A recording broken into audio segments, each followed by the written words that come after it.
ያበላይ ዘለቀ ራስ ኃይሉ በለው ሺዎችን ፈጠሩ ደመላሽ አድርገው ጎጃምን በሙሉ ሳስሰው እንዴት አንድ ፈሪ ባገሩ ያጣል ሰው። እሳት ነው አለሎ የሚፋጅ ክንዱ ሰባብሮ አነካክቶ ጠላት የሚያነዱ ላመኑበት ነገር ታምነው የሚሞቱ የጎጃም ሰው ነገር ይገርማል በእውነቱ።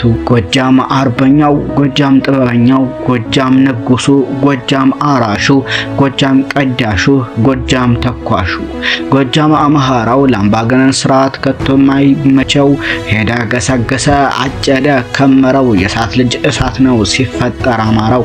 ፋኖ እሳቱ፣ ፋኖ ግለቱ፣ ፋኖ ስለቱ፣ ፋኖ ጥይቱ። አማራ መረረ ጎጃምም ዘመነ ዝናቡ ሊጥል ነው ዳሞት ላይ ዳመነ። እንግዲህ ጎጃም ላይ ምን ተሰራት በሉ ባይናቸው አይታችሁ ጀግንነት ሰምታችሁ ዘሜ በሉ። አረ ደግሞ ምን አርጉ ነው የሚለው ይሄ ሰው ውሻ የሰፈር ሚሊሻ። በውጊያ በሳቱ ከቶ ማናቃቸው በወሬ ፈቱን አረ እነማን ናቸው? ስንት ጊዜ ታልፎ ስንት ስቃይ መከራ ባልዋሉበት ሜዳ ባልዋሉበት ግንባር ምንድነው ፉከራ? ብዙ ፋኖ ታስሮ ብዙዎች ሲሳደዱ ብዙዎች በዱር በገደሉ እየተዋደቁ አሸሸ ሲል ከርሞ በየመጠጥ ቤቱ ሰራዊት ነኝ ይላል ይሄ ሰው ከንቱ። ያርፍ እንደው ምከሩት ከህዝብ አይጣላ ከጠላ ጠላ ነው ጎጃም በጠቅላላ። ሂድ ጎጃም መተከል ግባዊ ዳንግላ እለፍ ሰሜን ጎጃም ሞጣና ሰከላ። ሂድ ሸበል በረንታ እናርጅና እናውጋ ካንበሳ መንጋጋ ፋኖ ያወጣል ስጋ።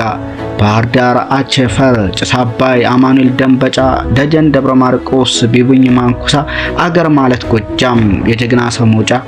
እንግዲህ የእስክንድር ነጋ ቡድን መጨረሻ አሳዛኝ ከብልጽግና የባሰ ጸረ አማራ ጎዳና ላይ ይገኛል።